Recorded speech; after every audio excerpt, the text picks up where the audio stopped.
사랑, 여호와의 불 제목으로 말씀을 나누도록 하겠습니다. 매일 성경이 지금 이제 묵상 순서에 따라서 우리가 아가서를 보고 있는데 아가서를 확실히 우리가 조금 더 한번 설교가 되어져야지 좋지 않겠나. 또 이 아가서는 충분히 그럴 만한 가치가 있기 때문에 로마서를 하는 가운데 한 번 더 우리 아가서를 정리하고 가는 것이 필요하겠다 싶어서요. 아가서를 설교하고자 합니다. 아가서에 대한 그 성경의 많은 성경과 역사 속에서 많은 평가가 있는데 이 평가는 대체로 높은 평가를 하고 있습니다. 우리가 읽을 때 이거 뭐 남녀간의 이런 얘기, 또 우리 예민한 중학생들이 들으면 참 예민한 표현들이 많이 있는 이런 것이 어떻게 성경에 아주 중요한 내용을 담고 있다라고 인정될 수 있을까 의심스럽겠지만, 놀랍게도 성경과 또 기자들과 또 역사 속의 신앙인들은 이 아가서를 굉장히 높게 평가한다는 사실입니다. 먼저 성경 기자가 어떻게 평가하냐면, 솔로몬에게는 노래가 1,005개나 만들었다. 또 뭐 잠언이 3,000개다. 근데 그 가운데 하나를 이 아가서를 뽑은 거예요. 한번 볼까요? 열왕기상 4장 32절, 그가 잠언 3,000가지를 말하였고 그의 노래는 1,005편이래요. 그 가운데 아가서를 뽑아서 이 성경의 정경 가운데 둔 것입니다. 그만큼 성경 기자는 지금 솔로몬의 이 노래, 그래서 Song of Song, 노래 중에 노래로 이렇게 성경 안에 놨다는 거죠. 그 자체도 굉장히 높이 평가를 하고 있는 것이죠. 또 유대인들의 평가입니다. 유대인들은 이 아가서를 어떻게 평가하냐면, 이제 잠언이 우리에게 굉장히 좋은 책이잖아요. 그래서 아이들에게 많이 읽히는 그런 책이고, 31장이니까 오늘이 7일이면 7장 읽히고 10일이면 10장 읽히고 이렇게 좋은 유익한 책인데, 이 잠언이 비유적으로 이야기하자면 성전, 여러분 아시죠? 성전의 뜰로 비유한대요. 성전의 뜰. 네? 이 성전의 뜰로 비유하는데, 그 중에 전도서는 그 성전 안에 있는 성소로 비유한다는 거예요. 그런데 아가서는 뭔지 아세요? 아가서는 유대인들이 비유하기를 이 성소 안에 있는 가장 거룩한 장소, in the sanctuary, 가장 거룩한 장소, 지성소로 비유하고 있다는 거예요. 아가서를. 또 우리 신약 성도들과 또 우리 교부들은 이 아가서를 어떻게 평가합니까? 구약의 복음서로 평가하고 있습니다. 구약의 복음서로. 저도 역시 이 구약의 복음서가 바로 아가서라고 생각합니다. 왜냐면요, 이 아가서, 구약에 복음이 없습니까? 구약에는 하나님의 진노만 있고 구약에는 율법만 있습니까? 아니라니까요. 아가서는 구약의 지성소입니다. 지성소. 즉 무엇이냐면 구약 전체를 해석하는 잣대라는 거예요. 캐논. 자가 있어야지 뭐가 좀 더 길고 짧다는 걸 알 수 있잖아요. 기준이 된다는 말이에요. 그러니까 구약을 해석하는 기준이 아가서가 될 수 있다는 말이에요. 바로 이 복음의 기준과 관점을 가지고 구약을 해석하라는 것이죠. 만약에 2000년 전 예수님 시대 때 유대인들이 그렇게 성경을 달달달 외우는 이 사람들이 이 아가서를 제대로 읽고 해석했더라면 예수님을 죽였을까요? 율법을 지켜서 자격을 획득하고 또는 율법으로 사람을 죄인으로 정죄하지는 않았을 것입니다. 아가서의 내용은요, 자격을 갖춘 사람을 왕비로 세운 사건이 아닙니다. 전혀 자격도 없고 그런 조건을 갖추지 아니하는 사람을 왕비로 세운 사건이 아가서거든요. 솔로몬에게는 많은 후궁과 많은 궁녀들이 있었어요. 그러나 왕비는 오직 하나예요. 그의 정략 결혼, 다른 무역, 다른 나라와 이 동맹을 위해서 동맹 결혼을 했던 것이 사실이지만 자기의 유일한 아내는 한 사람이라는 것이죠. 그 여인이 무슨 조건이 있어서 자격이 갖추어서 아내가 된 게 아니라는 거예요. 이게 구약의 복음서이며 지성소라 불리는 아가서의 내용입니다. 그 기준으로 본다면 우리가 율법을 어떻게 그렇게 해석할 수 있습니까? 우리가 자격을 획득하는 어떤 과정으로 볼 수가 있는 거 아니라니까요. 제가 발음이 안 좋아요.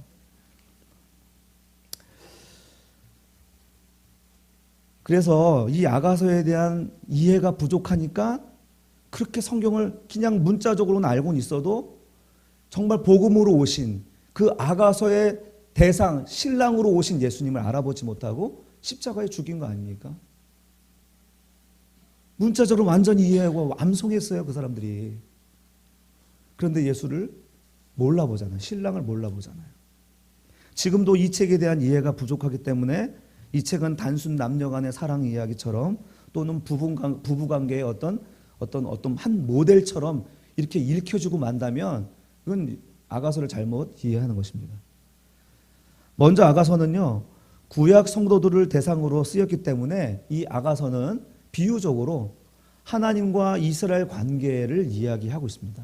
신랑 되신 하나님과 이스라엘 관계 속에서 하나님이 이스라엘을 아무런 조건 없이 은혜로 그를 선택했다라는 것을 보여주고 있는 거예요, 비유적으로.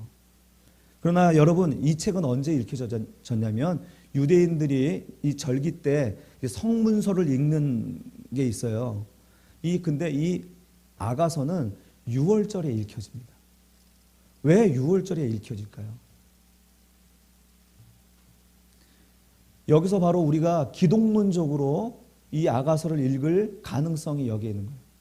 이건 우리가 요구한 게 아니라 유대인들이 6월절에 읽는 책이라니까요.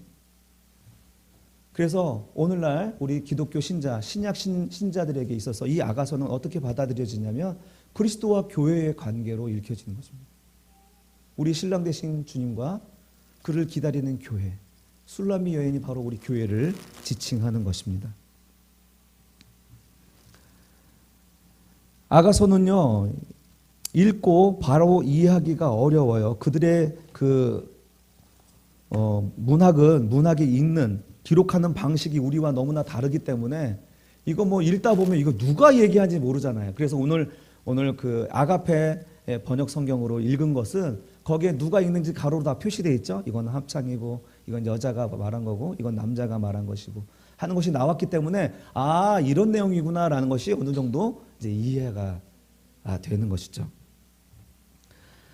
먼저 아가서의 구조와 틀을 이해하는 것이 중요합니다.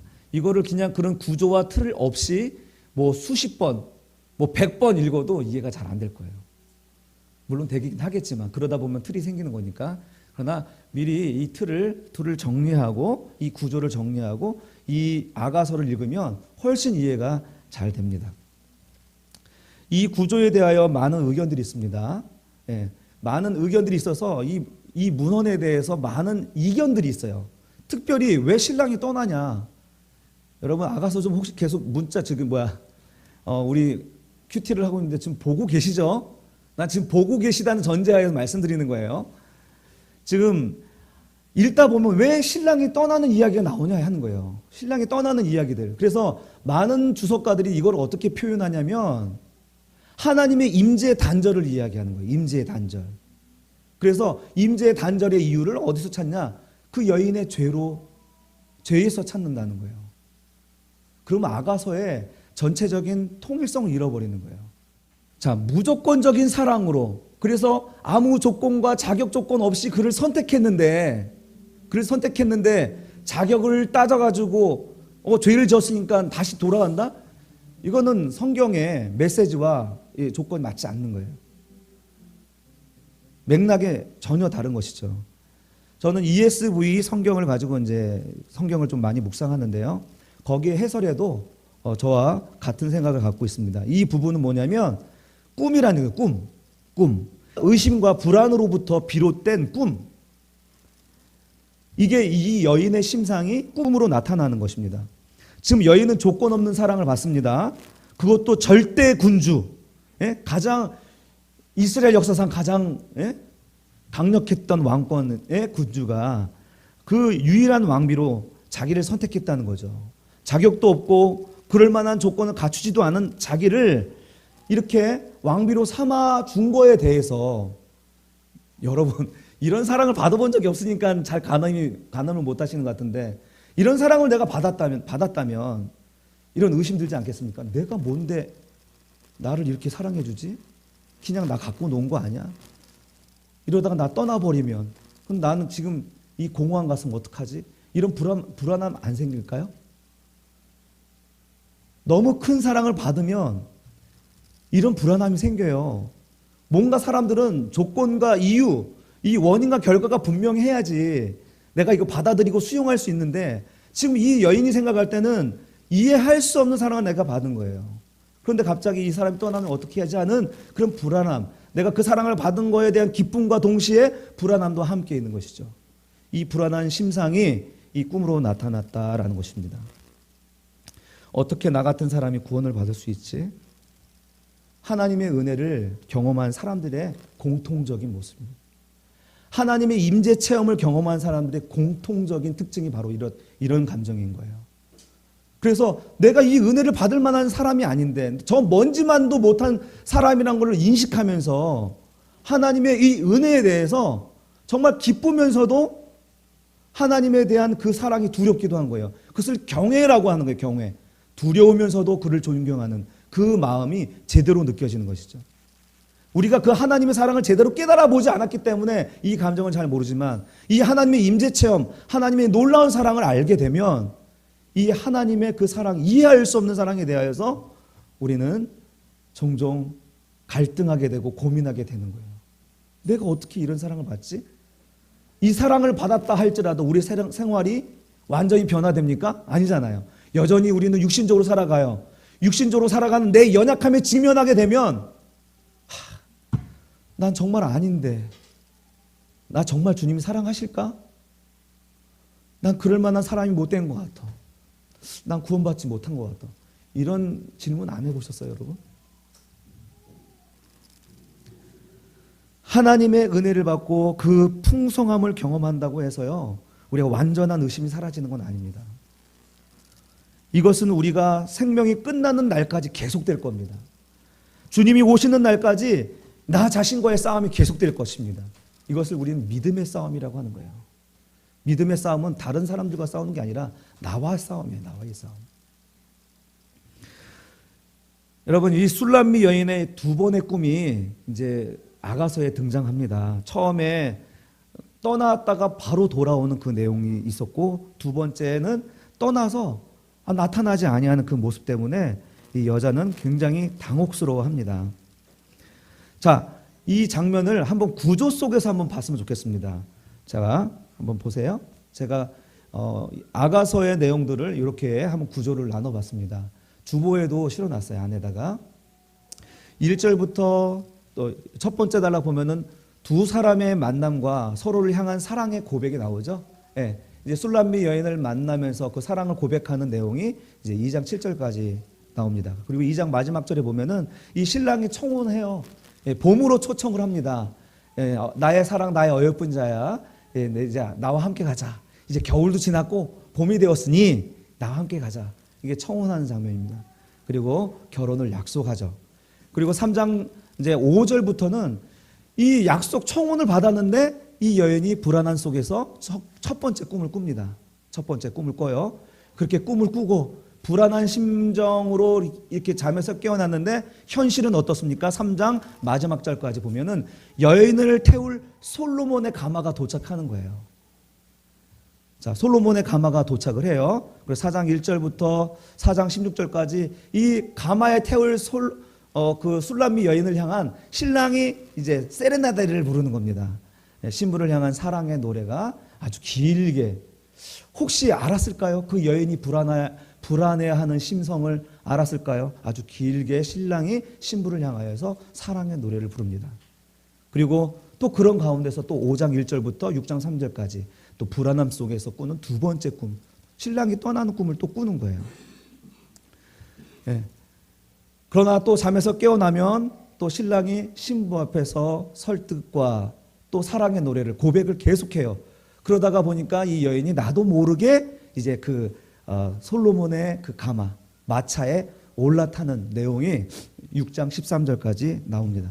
그리고 7장 1절에서 8장 4절까지 이제 변함없는 신랑의 사랑과 그곳에 이제 그 여인이 그 변함없는 신랑의 사랑을 확신하게 되는 거죠. 확신하게 되는 거예요. 그래서 그 가마 타고 가는 길이었겠죠. 가마 타는 가는 길에 이제 그 여인은 신랑과 더불어서 사랑의 대화를 나눕니다. 8장 5절, 오늘 본문이죠. 8장 5절에서 7절까지 말씀은 광야를 통과한 가마가 도착합니다. 가마가 광야를 통해서 올라오는 거예요. 오늘 첫 절에서 봤죠? 광야에서 올라오는 가마를 보면서 이제 수많은 인파들이 그것을 노래하고 축하하는 이 환영 인파들의 노래소리가 들립니다. 그리고 결혼으로 꼴이 나는 장면이 이제 8장 7절까지의 내용입니다.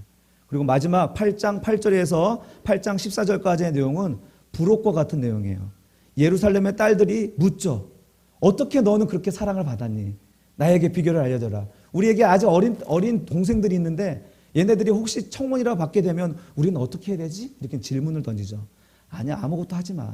이제 잘하게 될 거고, 내가 사랑을 받아서 사랑스러워졌듯이 너희 누이들도 사랑하는 신랑으로 인하여서 사랑스러워질 거고, 그래서 그들도 나처럼 아름다운 신부로 될 거라는 얘기를 하는 것입니다. 이게 아가서의 구조입니다. 여러분, 이 구조 속에서 이 구조를 이렇게 보면은 내용이 이해되지 않습니까? 전혀 다른 내용들을 끄집어 와서 이렇게 조합해 놓은 책이 아니라 연관성을 가지고 또 복선을 가지고 이 책이 아주 오밀조밀하게 다 이유를 가진 메시지를 던지고 있는 것입니다. 이런 구조 속에서 오늘 본문을 이제 이야기하고자 합니다. 예, 오늘 본문 5절에 보시면 합창단이 노래를 합니다. 소리 높여서 외치죠. 자기 애인에게 기대어 광야에서 올라오는 저 사람은 누구입니까? 이렇게 합창단이 노래를 합니다. 자, 여러분, 이 신랑 되신 이 솔로몬과 술람미 여인이 가마에 올라타면 바로 천국으로 갈 줄 알았어요. 그렇죠? 네, 바로 천국이 아니라 어디라고요? 광야예요, 광야. 광야를 지나쳐서 지금 예루살렘에 지금 올라오는 그 가마를 바라보면서 많은 인파들이 노래를 하는 거예요. 자기 애인에 기대어 광야에서 올라오는 저 사람은 누구입니까? 바로 우리 성도입니다. 할렐루야. 우리가 신랑 되신 예수님을 만나면 그와 함께 가마 안에서 사랑을 나눕니다. 주와 함께 동행합니다. 그러면서 우리 주변에 누가 있어요? 솔로몬 주변에 뭐가 있었죠? 가마 주변에는 솔로몬의 정예 병사. 솔로몬에게는 600명의 정예 병사가 있었다고 하는데 그 중에서도 정예 병사 60명이 와서 그 가마를 호위하고 있는 거예요. 여러분, 우리 하나님께서 우리와 함께 동행하신 예수님이 우리와 함께 그 동행하는 이 광야 삶 속에 누가 함께 하냐면 바로 우리를 호위하는 천군 천사가 있다고 고백하는 것이죠. 우리에게 말씀하여 주시는 것이죠. 믿습니까? 여러분, 우리 광야 생활이 슬프고 눈물 나는 일이지만 우리가 결코 슬퍼할 수 없는 것은 그 가마 안에 주님이 우리와 함께 계시다는 거예요. 그리고 그 주님과 함께하는 우리 주변에 천군 천사가 우리와 함께 호위하고 있다는 사실이 성경에서 이렇게 비유적으로 이야기하고 있습니다. 든든하지 않습니까?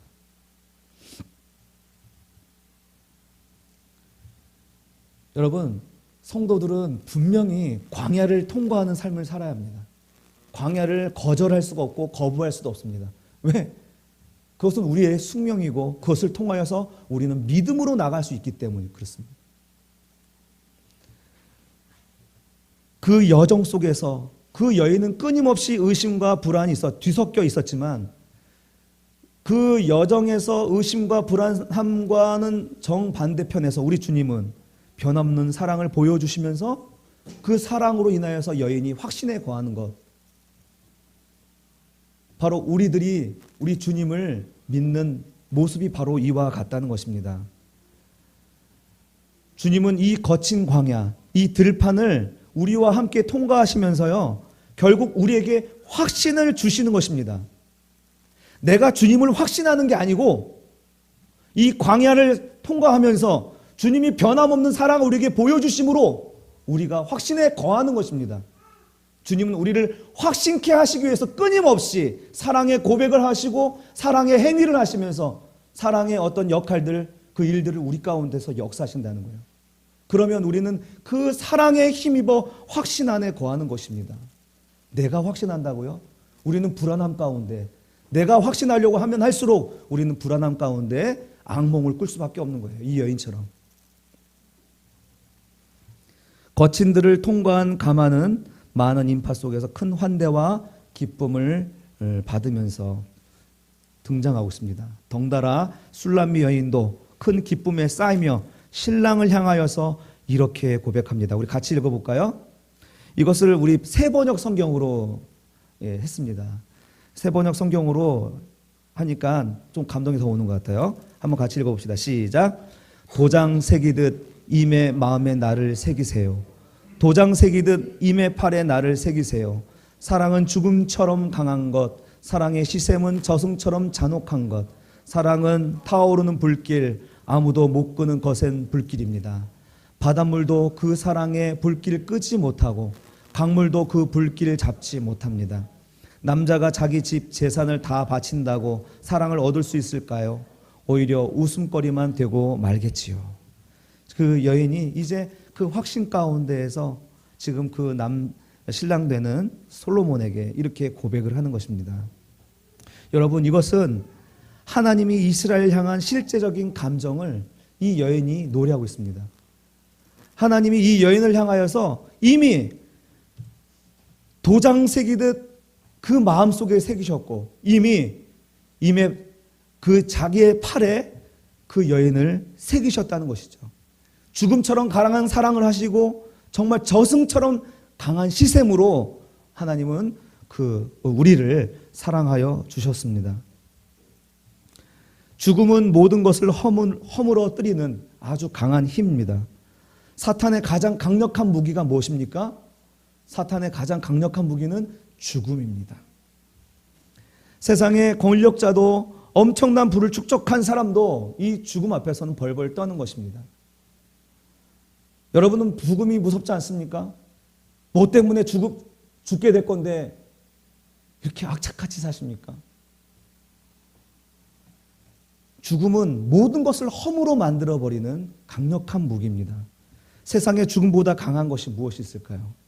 그러나 죽음보다 강하고 죽음을 이기는 그것이 사랑이라는 사실입니다. 하나님이 우리를 사랑하신 그 사랑이 죽음보다 강하고 죽음을 이기는 것인 줄로 믿습니다. 또한 세상의 모든 신화 속에, 모든 종교 속에 등장하는 것이 지옥입니다. 지옥은 늘 불로 묘사됩니다. 불은 얼마나 뜨겁고 엄청나게 무서운 거 아닙니까? 그렇게 활활 타오르는 불, 세상에서 가장 뜨거운 불이 지옥의 불이 아닐까 싶습니다. 세상에 지옥불보다 더 뜨거운 불이 어디 있을까요? 그러나 지옥불보다 더 뜨겁고 꺼지지 않은 불이 있는데 그것이 바로 하나님의 사랑이라고 노래하는 것입니다. 여러분, 이것은 바닷물로도 끌 수 없고 강물로도 그것을 끌 수 없습니다. 왜냐하면 그 불은 여호와의 불이기 때문에 그렇습니다. 하나님의 사랑은요, 모든 것을 다 불태워버릴 만큼 질투가 강한 소멸하는 불이기도 하면서 우리를 향한 뜨거운 사랑, 꺼지지 않은 사랑으로 타오르는 불이기도 한 것입니다.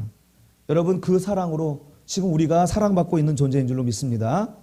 우리가 몰라서 그렇지 우리가 받은 사랑은 세상의 그 무엇과도 바꿀 수 없는 엄청난 가치가 있다는 것을 지금 이야기하고 있는 것입니다. 여러분 그것을 인식하고 있습니까? 여러분이 하나님의 사랑을 받았는데 세상의 그 무엇과도 바꿀 수 없는 사랑이라고 인식하고 있습니까? 우리는 그 사랑을 인식하지 못하니까 다른 것보다도 차선책으로 주님이 두 번째, 세 번째 되는 것 아니겠습니까? 이 사랑에 대한 인식과 깨달음이 알게 되면 다른 그 무엇과도 바꿀 수 없다는 것을 알게 되고 다른 것과 바꾸자 얘기할 때 우리는 비웃을 수 있는 거예요. 아니야, 야, 이거 얼마나 중요한 일인데.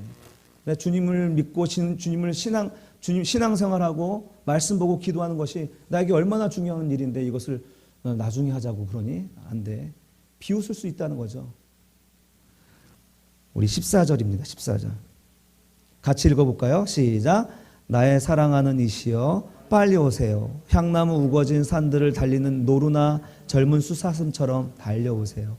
예, 지금 이제 이 술람미 여인이 이제 사랑하는 그 남편의 권위에 이제 좀 이 사람들이 이렇게 질문이 많고 막 그러는데 이들에게 해줄 이야기가 있다면 마지막으로 한마디만 해줘 이렇게 얘기하는 거예요. 이제 이 바통을 이어받은 이 여인이 마지막으로 한 말이 14절 말씀입니다. 나의 사랑하는 이시여 빨리 오세요. 향나무 우거진 산들을 달리는 노루나 젊은 수사슴처럼 달려오세요. 네. 지금 남편이 옆에 있는데 그런 말을 한 게 아니고요. 이런 자세로 그 여인들에게 말하는 거예요. 너희들이 사랑하는 사람, 그 사랑을 사모하는 마음으로 기다리라는 것이죠. 예루살렘에 있는 어린 누이들에게 술람미 여인이 이렇게 말하는 것은요, 2장 17절 그 앞에, 한참 앞에 자기가 신랑을 향하여서 기다릴 때 하던 고백이었어요. 2장 17절, 산들바람이 불고 땅거미가 지기 전 나의 애인이여 돌아오세요. 저 거친 언덕에서 뛰노는 노루와 어린 수사슴같이, 이렇게 고백을 하는 것이죠. 자기가 사랑을 받아서, 그리고 하나님의 사랑을 받아서 신부가 되어서, 그리고 사모하는 마음으로 기다렸듯이 너희도 너희를 사랑하는 사람을 반드시 만날 테니 나처럼 사모하고 기대하고 신랑을 기다리라는 메시지가 이 여인의 마지막 메시지입니다. 너희가 바라고 소망하던 대로 너희 신랑은 노루처럼 기뻐서 빨리 달리는 어린 사슴처럼 너희 앞에 다시 나타날 것이라고 말하는 것입니다. 저는 이 말을 하고서 술람미 여인이 신랑의 품에 펄쩍 뛰어 안겨지지 않았을까, 이런 상상을 해봅니다. 사랑하는 성도 여러분, 이것이 우리를 향한, 신자들을 향한 하나님의 마음이 이렇게 비유적으로 우리에게 보여진 것이 아닌가 싶습니다. 이런 하나님의 진심을 깨닫게 된 신자는요, 신랑 되신 주님을 결코 보낼 수가 없는 것입니다. 이렇게 큰 사랑을 받았는데 그 무엇으로 바꿀 수가 있겠습니까? 다른 것은 다 포기해도 당신은 포기할 수 없어 라고 고백하게 되는 것입니다. 우리는 이 사랑을 깨닫게 되면 주님 없이는 한순간도 살 수 없는 존재라는 것을 깨닫게 되고, 술람미 여인이 신랑에게 요구했던 것처럼 주님, 심장에 우리 이름을 새겨주세요. 두 손 양발에 지울 수 없는 나의 이름을 새겨 넣어주세요. 임의 마음에 나를 새겨주세요. 임의 팔에 나를 새기세요. 여인이 신랑 품에서 간절히 소원했던 것처럼 우리도 주님을 향하여서 그렇게 고백하게 됩니다. 주님, 나를 떠나지 마십시오. 나를 홀로 두지 말아주세요. 다른 거 다 포기해도 주님이 나를 떠나지 않았으면 좋겠어요. 이런 고백을 하게 되는 것이죠. 여러분, 우리 주님은 이 사랑을 역사 속에서 실제로 우리에게 보여주시고 또 그렇게 사랑하여 주셨습니다. 주님, 우리의 이름을 새기기 위해서 십자가에 달려 돌아가시고 그의 심장에 우리의 이름을 새겨 넣어 주셨습니다. 주님은 나를 사랑하기 때문에 이 죽음을 뛰어넘으셨고, 주님은 나를 사랑하기 때문에 불타는 지옥에까지 가셔서 여호와의 불로, 그 사랑의 불로 모든 것을 압도해 버리시고 올라오셨습니다. 그 무엇으로도 바꿀 수 없는 독생자를 우리에게 주심으로 우리를 향한 주님의 사랑을 증명해 보여주셨습니다. 여러분, 우리가 그런 자입니다. 우리가 조건 없이, 자격과 상관없이 사랑받은 자가 되었습니다. 세상에서 별로 내세울 곳 없는 작은 사람들이지만 하나님의 영광을 이어받을 자로, 사랑스러운 자로 우리를 받아주셨다는 사실입니다. 우리가 이처럼 하나님의 둘도 없는, 정말 무엇으로도 바꿀 수 없는 귀한 술람미 여인이 되었다는 것이죠. 그래서 솔로몬이 술람미요, 술람미가 곧 솔로몬인 것처럼 우리가 하나님 안에, 또 하나님이 내 안에 온전히 연합된 자로, 그래서 완전한 자로, 흠없는 자로 세워진 것이 바로 저와 여러분인 줄로 믿습니다. 이것을 자각하고 일깨우는 저와 여러분이 되시기를 바랍니다. 나의 자격과 노력으로 하나님의 사랑을 기대하면 즉시 우리는 번민에 빠지고 말 것입니다. 나의 자격과 노력으로는 하나님의 사랑을 기대할 수 없기 때문입니다. 오직 은혜로 구원받았음을 우리가 생각하고 또 그 은혜 안에 거할 때만이 우리가 그 모든 자유를 누릴 수가 있습니다. 지금 우리는 주님과 함께 솔로몬의 가마와 호위 군사와 더불어 광야를 지나가듯이 우리는 광야의 인생길을 살아가고 있습니다. 두려워하지 말고 믿음과 확신으로 나의 사랑 주님을 만나는, 그 주님과 동행하는 저와 여러분이 되시기를 바랍니다. 그리고 또한 술람미 여인이 그 예루살렘의 딸들에게 이야기했듯이 이제 다시 오실 그 주님을 사모하며 기대하는 마음으로 오늘을 살아가는 저와 여러분이 되기를 바랍니다.